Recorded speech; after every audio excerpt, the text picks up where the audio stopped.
You are listening to the Slow Living Podcast, and I'm your host, Stephanie O'Day. What if I told you that you could truly have the life of your dreams, the life you've always wanted, one filled with abundance, joy, and a sense of purpose? It's absolutely possible, and I see it each and every day with my coaching clients. It all starts with learning how to slow down. You deserve to live the life you've always dreamt about.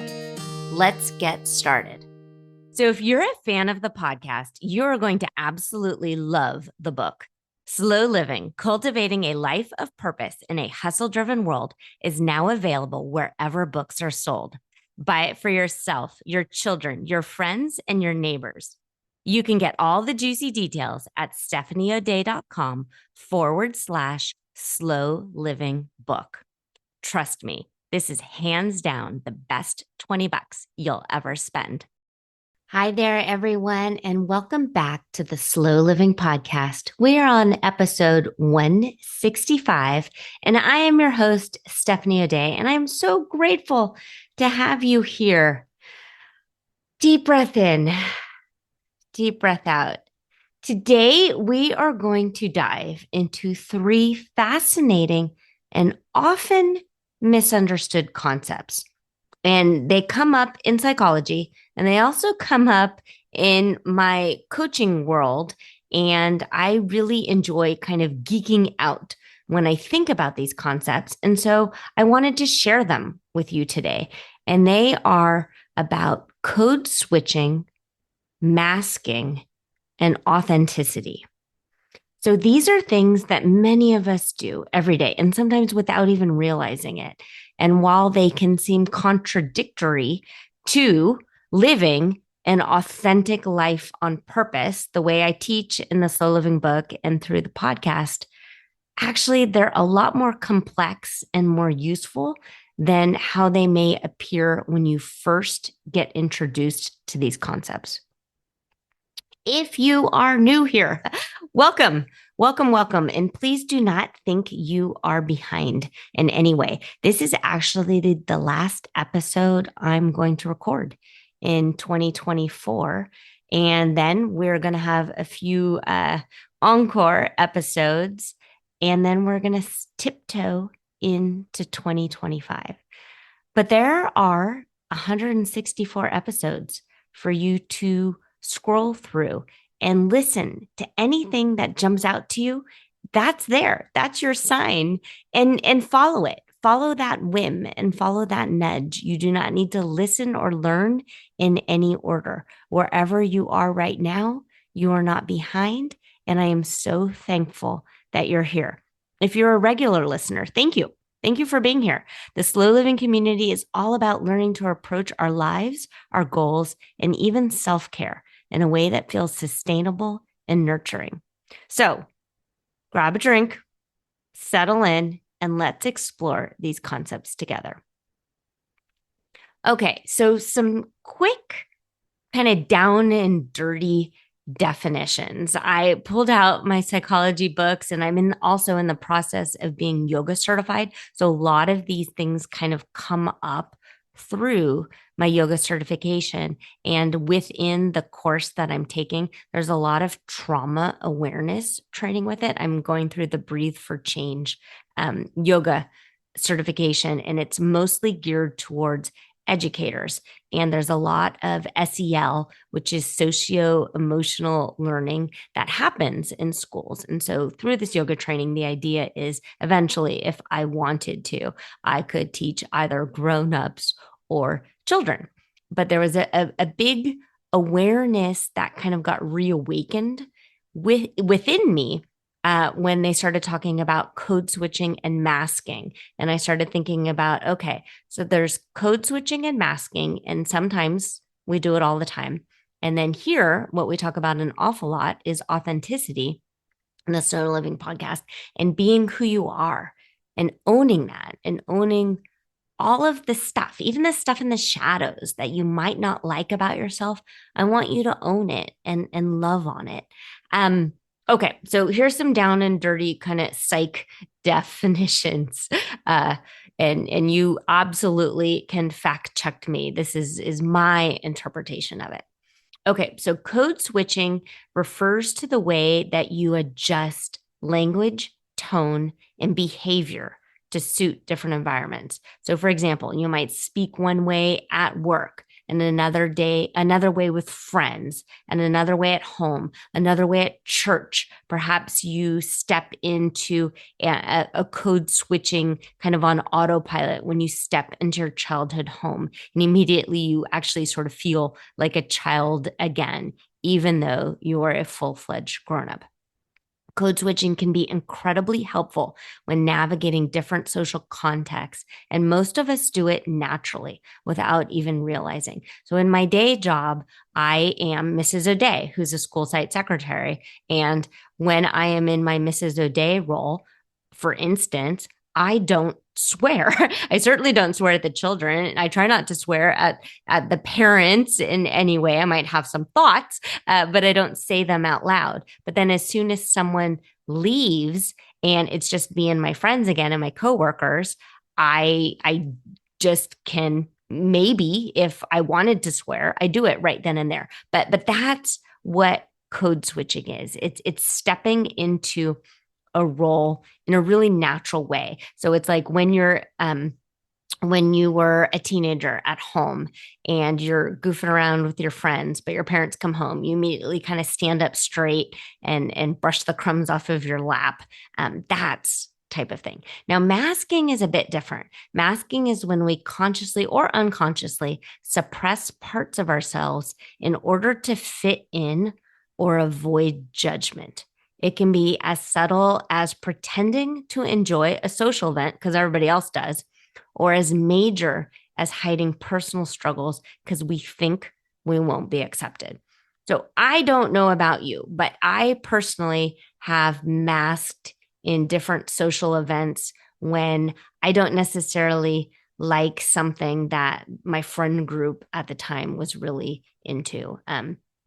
So I don't know, maybe it was a certain song on the radio or a certain band that they all were super excited and squealing about. And I either didn't know what the band or the musician was all about, and I didn't want to feel stupid, or I'm old enough to use the word moded. I didn't want to feel moded. So I pretended that I knew what they were talking about in order to fit in. And so that is not authentic. Sometimes we do that, but my hope is you're not spending a huge majority of your time acting that way because your brain and your body aren't connected then, and you know you're being a little phony baloney. And then finally, authenticity. And that's probably the word we connect with the most here on the podcast, because being authentic means you're showing up as your true self. And it doesn't mean being the exact same in every single situation, but authenticity is about aligning with our values, even if it looks different in different contexts. So, one thing I really want to emphasize is that there's not anything inherently wrong or bad about code switching or masking, because life isn't black or white. And we all wear different hats in different parts of our lives as moms, professionals, friends, individuals, daughters, coworkers. We're constantly adapting. Sometimes a bit of code switching or masking is necessary for our own comfort, safety, and peace of mind. And that's definitely something to be aware of. So the most drastic idea of this is Stockholm syndrome, when you end up sort of wanting your captor to like you. So even though you're in this kind of captive, inappropriate, in like a hostagey type situation, that's what Stockholm syndrome is. And then you end up relating to your captor. That's the real far end of the spectrum of masking. Okay. Okay. So okay. So that was the far end of talking about safety and comfort and peace of mind. But in real life, probably it's not that extreme, or at least that's my hope for you. But maybe you're at a work event and maybe there's things you'd rather not share.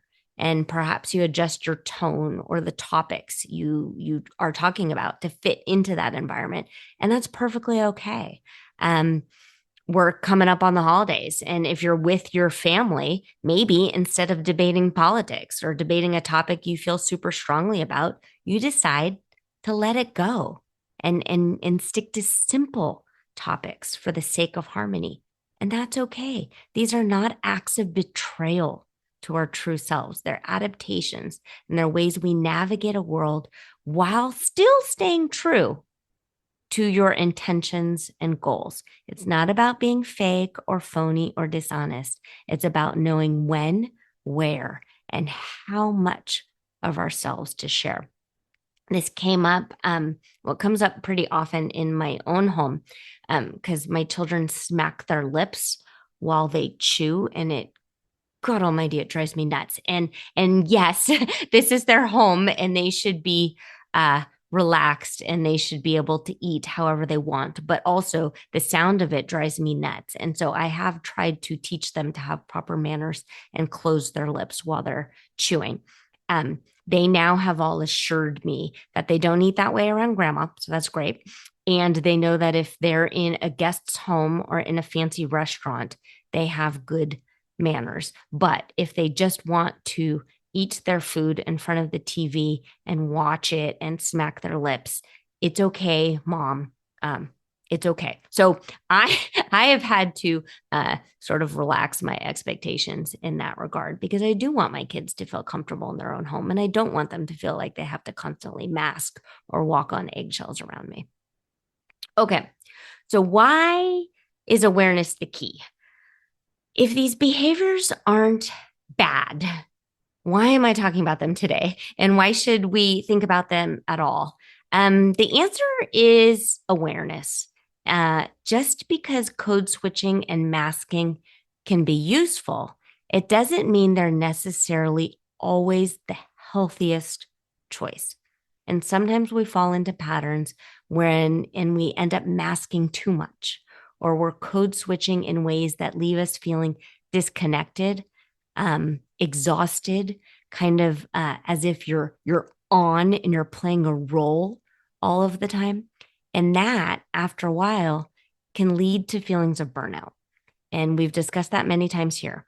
And it can also leave us feeling unsure of who we truly are deep down inside.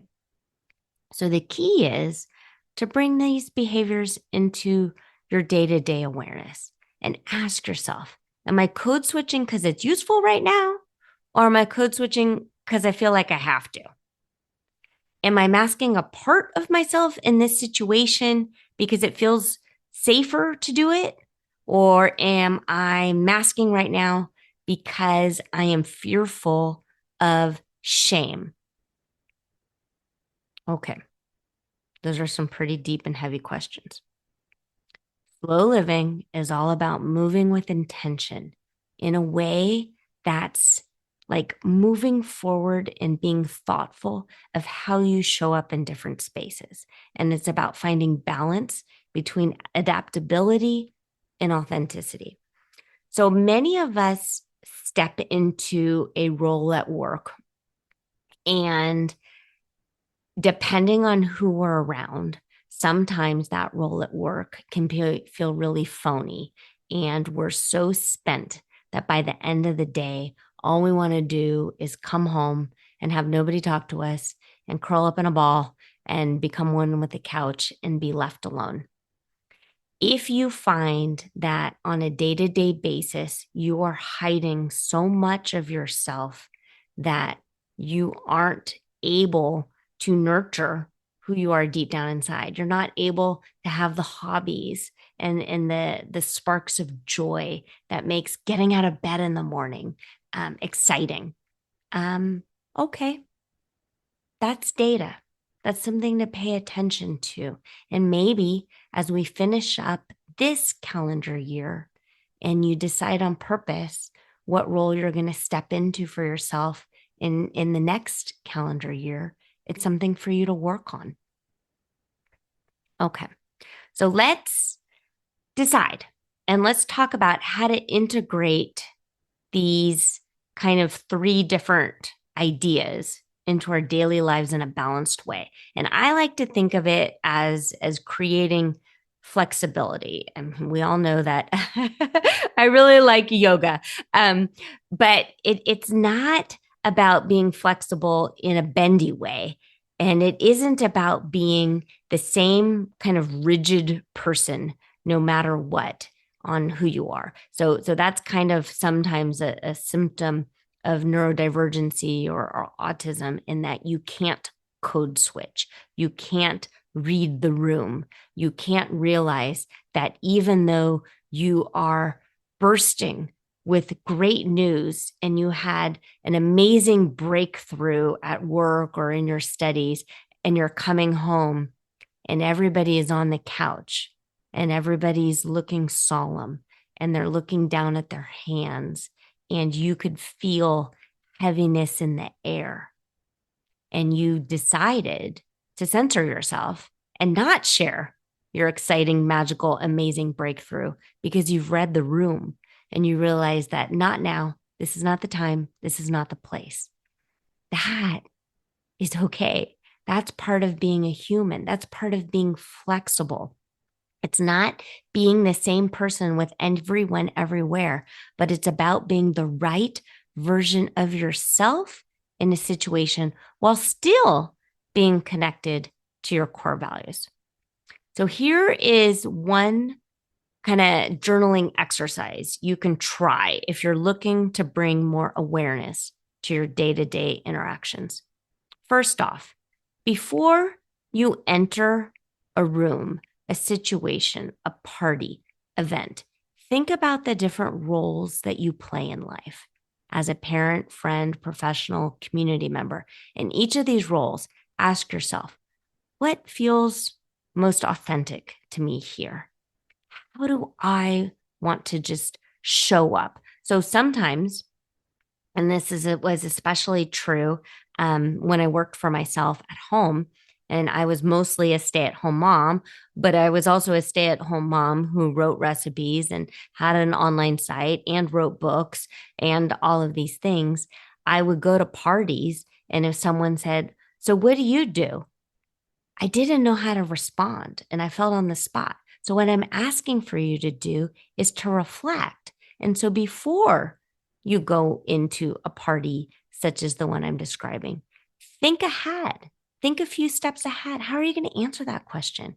What is it you want to share and what is it you don't want to share? If you're having a really bad time right now in some way and it's taking up all of your brain space, but now all of a sudden you're going into a party where everyone's in a great mood and that kind of stuff, can you still be pondering? Can you still be maybe mourning the passing of a loved one and attend a party? Does that mean you're not authentic to yourself? No, it means you can kind of um, just kind of push forward the different parts of you to meet the current occasion.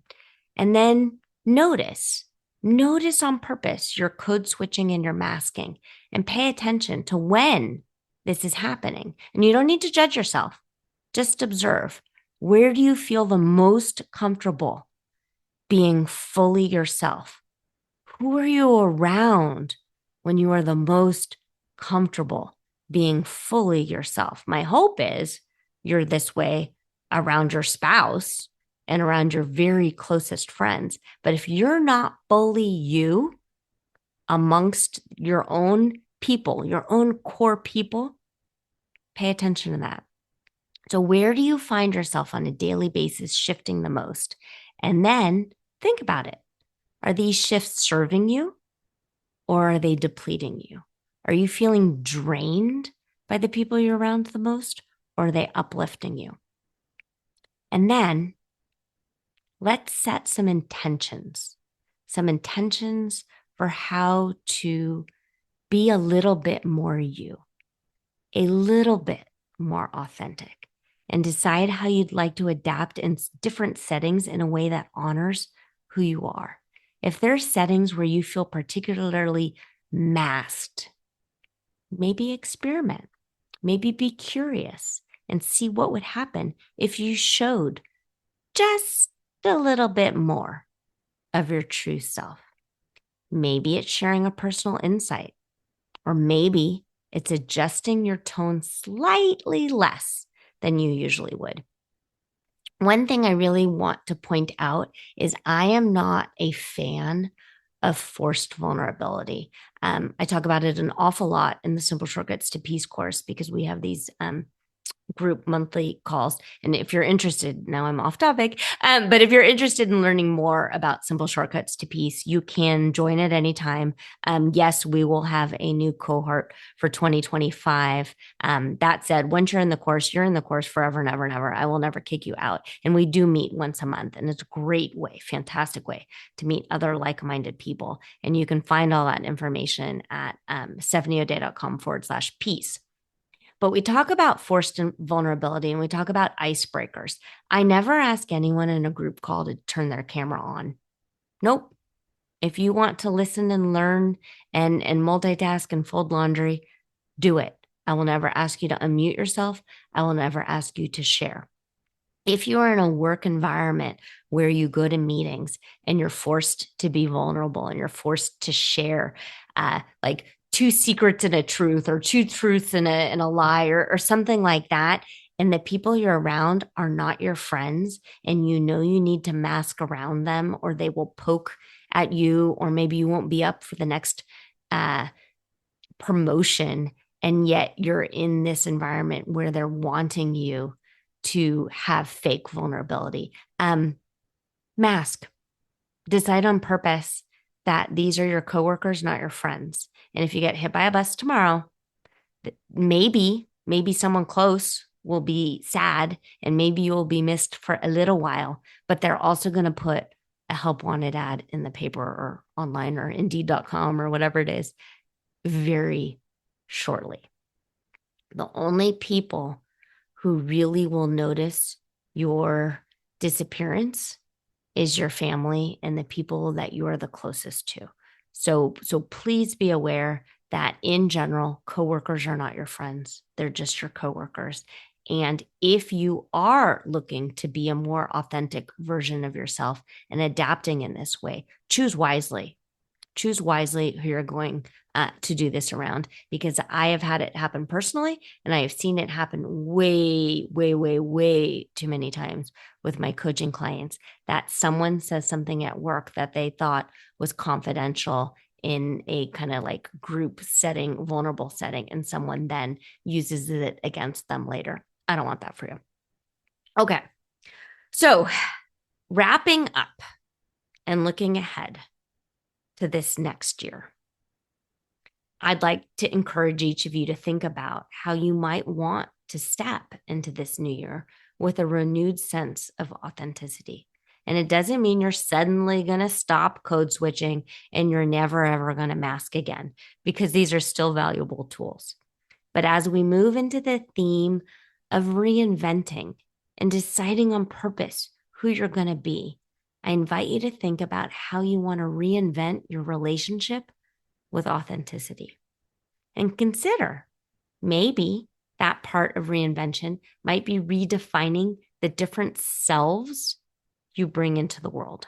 Because maybe you've been wearing a certain mask for years, and that mask is no longer serving you. Maybe you're ready to embrace a more authentic self at work or in your personal relationships, or even how you show up right here in this slow living community. If you want to explore upon this concept a bit deeper, you may be interested in a past recording I did in the very, very, very early days of the podcast, but I still was insightful. Episode 16, and I titled that Matching Your Identity to Your Integrity. So as we head into this new year with gentle awareness, let's acknowledge that yes, we code switch, we mask, and we adapt, and that's okay.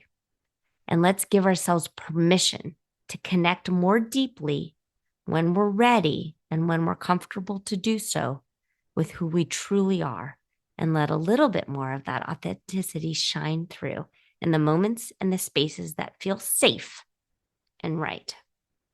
Thank you so much for joining me today. And I hope this conversation has sparked some new insights and it serves as a gentle reminder to keep checking in with yourself lovingly and without judgment. If you're interested, join us. Join us in the new cohort of Simple Shortcuts to Peace. And again, that information is at stephanieodea.com/peace. And until next time, may you continue to embrace slow, steady, and sustainable forward movement on a path to a life that feels deeply meaningful to you. Happy New Year. Enjoy the rest of your 2024. And here's to all the beautiful reinventions awaiting us in the years to come. Do you have a slow living story to share? Leave me a voicemail at stephanieodea.com/podcast with any questions, comments, feedback, or testimonials, and I will be sure to include it in an upcoming episode. Also, if you found value in this episode, please share it with your family and friends and subscribe through your favorite podcast provider. The more you share, comment, and leave positive reviews, the more people we can reach and share the slow living lifestyle and messaging. Thank you, Slow Down Society, and have an absolutely wonderful day.